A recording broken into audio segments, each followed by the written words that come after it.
hip-hop has gone from, you know, humble, original, organic beginnings, and is now a corporate pawn that yields billions of dollars. If anything, hip-hop today is very capitalistic. And that's problematic if you're trying to think about hip-hop as an art form, more so as a commodifiable art form. I mean, the music is always, I think, is their self-expression. I think corporate America has changed it dramatically to where before it might have been telling your story. Now it's selling the story rather than just, you know, being genuine with it. Corporations looked at hip-hop a few years back and said, hey, we can make some money off of it, and we can find artists that can help peddle our products. And in the midst of that, I think it took away some of the integrity of the artist because they realized they could make a fast buck out of it. It's like a long commercial if you really listen to it. All they do is talk about product, whether it be Maybach or whether it be Maseratis. They talking about liquor. They're not really talking about too much substance anymore. There's an obvious change in the missions, the motives, you know what I mean, and so many more things. I mean, it's about bread, point blank. Once they found out the power of hip-hop culture, particularly rap music, they had to kind of get in front of that and change it. I don't think hip-hop has necessarily changed. I think that what is promoted and what we see is definitely different. The only thing I feel is a little concerning is that we're not allowed to share the space. There's no balance in hip-hop right now. In the mainstream eye of hip-hop, there's no balance, and that's kind of whack. I think hip-hop is more of a culture. And in order for people to genuinely find and tap into that culture, you gotta look at what's not widely seen and not in the mainstream and not on TV right now. There's still some really good hip hop being made, and you know, I think that just, you know, we may have to work a little harder to find it. I don't think that the art is respected. It's been tremendously compromised. It's been picked apart. It's like a gentrified neighborhood. You know what I mean? Here in the past decade, a lot of us have found ourselves in kind of a new world. There was no, let me open my MacBook, let me, you know, push a few buttons and create this beat on my computer, and let me rhyme over that, and now let me put that out on the internet. There was not that, and that is a major change right now. There's new tools and new gadgets at our disposal that weren't there before, and I believe that you know, this is a time where innovation is more likely to happen. It's cut down on the time that it takes for people to get a product in their hand. It cut down on the time for people to see that I dropped a new song. Cut down on the time that it takes for people to know that I have a show. At a show, I could hand out flyers and say, here's where you go to download the music. You pay for it there, you get it immediately. Technology is around for convenience, you know, so it made it more convenient for me to reach a fan via the internet, via social media. It made it more convenient for me to record myself making a song. You have so many more advantages in the digital world. I didn't think it sounded better than analog, still don't, but the pros kind of outweigh the cons. Yeah, Serato has a lot of features. A whole lot of different things you can do with it. But many people don't crack the surface other than mixing record A with record B and just keeping it on tempo. If they get through a night like that, then they've had a successful night. But technology is wild now, seeing like some of these DJs and some of these mixes, and you know, you got old cats that are like, oh, they don't have the hand skills to do what we used to do back in the days. It's like, yeah, but if you listen to what they're doing, they're taking that technology and they're not just using it to be lazy and make things easier. They're pushing the envelope still. I still feel like it's really important to have a balance. You know, it's cool. You gotta have a strong online presence, and you know, you can reach anywhere in the world through the internet.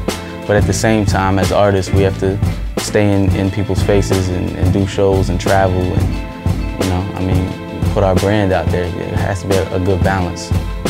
Again, I'm always one for balance. I think that it's necessary, obviously, for us to have technology, but we also shouldn't become slaves to it. So it's really, really interesting about the role technology plays, and not only how we construct what hip hop is, but also how we receive and accept it. Let's really talk about a mixtape. Is it safe to say that a mixtape these days is an album? Like I think, you know, the word mixtape is used very loosely these days, because most of the time, first, this is my little stance on it, that most mixtapes aren't necessarily songs that are mixed. It's just a compilation more than anything. So that's not even answering your question. That's just my own personal thing. A mixtape was, let me show you how good I can DJ. A mixtape was, let me show you my taste in records or my familiarity with records. A mixtape was, let me let you hear what you haven't heard yet. And then a mixtape became, let me let you hear what you didn't even know was dope until you heard it the way I play it. And then let me let you hear what ain't even out yet. Now everybody has a mixtape. Everybody has a mixtape. And it got worse when it wasn't just every DJ was putting out a mixtape. Now every artist is putting out a mixtape without even a DJ attached to it. 50 decided to take the whole mixtape game in his own hands and do his own. So that formula became the standard. Do your own mixtape over other people's beats or whatever, you know, infuse some original songs. And all of a sudden you have what people call buzz.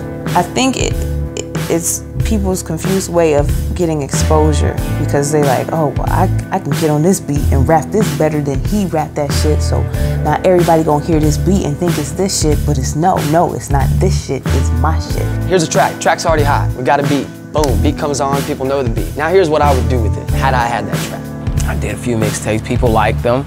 I liked doing them, they were fun, they were a way for me to exercise my pen.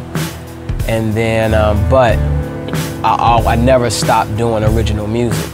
With the amount of time it takes for you to put together a mixtape and compile all that shit, you could have been writing an album. Do I think it's a necessity? Yes, because not everybody has the skill or capability to make an album. Just hearing the different versions of music being played on different productions, I think that's an aspect that still needs to remain, you know, as well as the original full-verse albums, because original is always good, you know.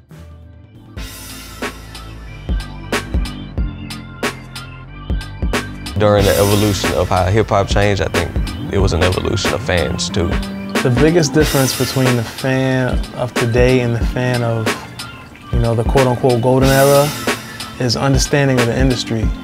And it's amazing when you think about it, because as the industry has evolved, fans' understanding has evolved right along with it. A fan nowadays, to me, is a person who is usually somewhat tech savvy or has a hell of a network, and they've kind of created their own definition of supporting an artist, which they'll be like, look, I'm gonna download it for free, no matter how much you're charging, I'm gonna find it. If not, I'm gonna have my friend rip it and give it to me. And I'm gonna listen to it, and I'm gonna like it, I'm gonna talk about it, and I'm gonna come see your show when you come to town, and that's the extent of our business together.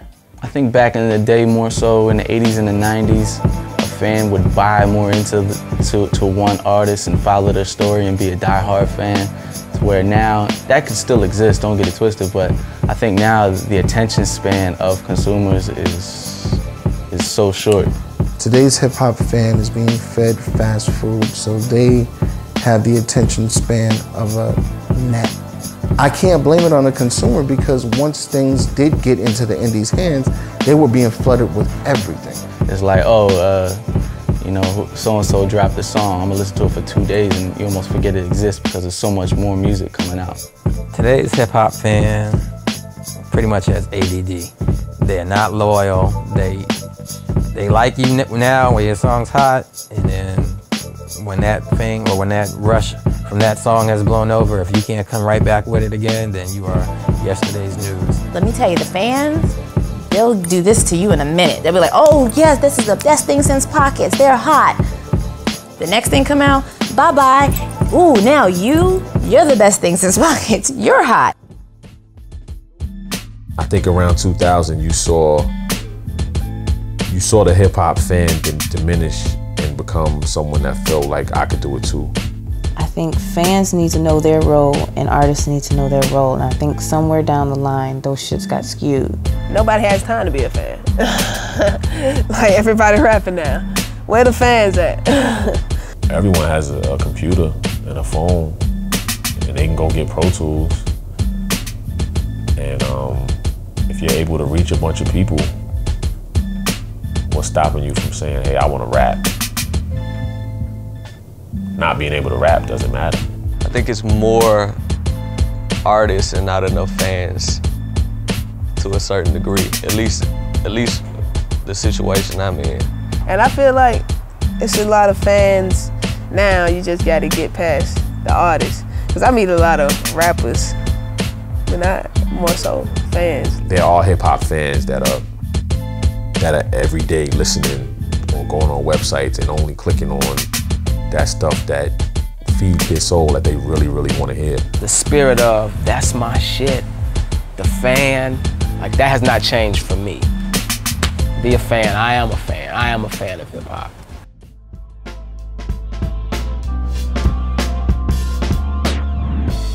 As a whole, and I'm not talking about everybody, but as a whole, the majority of the new schoolers have no respect for the old schoolers. And when they turn around and they disrespect them and talk about you too old to do this and this and that, if it wasn't for those people going through what they went through and saying what they said, there'd be no new school. A lot of young cats they tell me, man, y'all older cats are mad. You mad because you're not making no money anymore. You're not popping, and you don't want to help us or give us no knowledge. A lot of the older cats are saying, dang, the newer generation are not respecting the culture by not upholding the skill. The older generation hasn't really nurtured the younger generation to kind of, you know what I'm saying, kind of like introduce them. You know what I mean? Kind of like mold them and raise them and feed them the knowledge that they need in order to grow into a product of the old school hip hop. Young people are only doing what we're not teaching them. So it's like we can't expect them to have any kind of reverence for our culture and, you know, being true to your craft and things of that nature if we're not teaching them those type of things. I think the mutual respect is there. I don't know that the interaction or the dialogue or the camaraderie or the nurturing element is there. I think that's what's missing. I don't think there's respect on either level sometimes, because it's like, you know, you want that instant gratification as a newer artist, but then as the older artist, it's like, nah, you can't get that because you haven't paid your dues. The older artists want some of these young guns to come in and learn it, you know, because they did. It's not easy. And it doesn't happen like that. And they know that because they've done it. You got older cats looking at the youngins like, yo, why are you listening to that crap? But people probably thought the same thing about y'all when, you know, you was their age, you know what I'm saying? So you gotta be a middle ground, understand that, yo, hip hop is expression, and it's not gonna change. You know, people love to say, you know, back in the day, back in the golden age, as if everybody was dope. There was a bunch of whack artists back then. I mean, a bunch of whack artists, but we don't talk about them. You know why? Because they were whack. We had a lot of artists come out in the 80s and 90s in hip hop, but not all of them were good, and those are the ones that did not catch on. The ones that caught on were the ones that were good. I see it as there's a couple ways to look at it. You have your artists who come up through the system and, you know, truthfully make microwave music and it's hot today and you'll hear it a million times and don't even know who actually made the song. You know, because microwave oven hot is different from stove hot. So the microwave should get hot, real hot. Like you can't even eat it. And by the time you think you might want to eat it, it's cold already. I think what makes an artist hot now is if you can say swag a lot of times and get away with it. Perhaps some cool clothes and swag and saying swag on a track. Yeah, so I feel like what makes somebody hot beyond beyond the flash in the pan, beyond the first track or the first hot beat or the nice chorus or a verse or just one song, period, is the substance. That's what makes an artist hot. Their worth, their value in their craft, the heart that they put into their craft, the work that they put into their music. That's what makes them hot. Nothing else. Everything else is superficial, in my opinion. It's not making stars or making, you know, viable artists anymore. They're making good advertisements and good salespeople. More and more, you just heard numbers being mentioned, and so the fan that was arguing about, you know, was cannabis better than Cameron? It was like, all right, wait till that, you know, the album drop, and we're gonna see them numbers. And those numbers meant a lot. Like, it started to change arguments. It started to dent careers. Like, yo, he only sold that? What they say is what makes an artist hot is if you go to their YouTube and they got 100,000 views, but those views aren't fixed, because, you know, they're fixing them views these days. People are paying so you can think that they have higher numbers than they have. People tend to get hung up on, oh, I have this many followers on Twitter, and I have this many Facebook likes, and this many SoundCloud comments, but until you figure out how to monetize that, it really doesn't mean anything. Because even look at, like, I don't know, like the MySpace trend where people are like, oh yeah, I have this many friends and I'm on this many people's pages, top 8s and all this kind of stuff. But then once that trend dies, you can't take that and cash out of that and be like, okay, I'm taking my followers here. You start from scratch. So if you can't monetize that, it's just a brag for the moment. That's all it is. It doesn't equate success or money. We sound like some old men complaining about how times used to be. You know what I mean? Like, you know, when we were younger and your uncle is like, why are you listening to that? Well, now we're the uncles saying that when we hear all this music that we don't understand, per se. If you dwell on it and you harp on it, you're gonna just be that old uncle, you know what I mean? If you just understand it's just a progression, and it may feel like it's regressing, but it's a progression nonetheless. And if you understand that and you stay aware of that, you're gonna be okay. I don't think it's just a young person's music. I do think that each generation transforms it or mutates the genre to fit what's happening. The world is changing, and the world is putting out different people, and people are what make hip hop, so it's gonna change. I think that it goes through phases and it changes, just like all genres of music. You know, jazz of the 20s is not the jazz of right now, so it's just kind of what it is, and that's okay. It's such an international phenomenon that a lot of people thought wouldn't last, and it just keeps outlasting and morphing and changing. And I think it's going to continue to change, so we're just kind of in a process of continuous evolution. I mean, the bottom line is, with all of those things, it's ever changing, and the beauty of it is we have the power to dictate that change as consumers, as artists, as gatekeepers, and as passionate lovers of this music and this culture. I think that change is going to happen, and for hip hop to stay relevant, it should just be willing and ready to embrace change.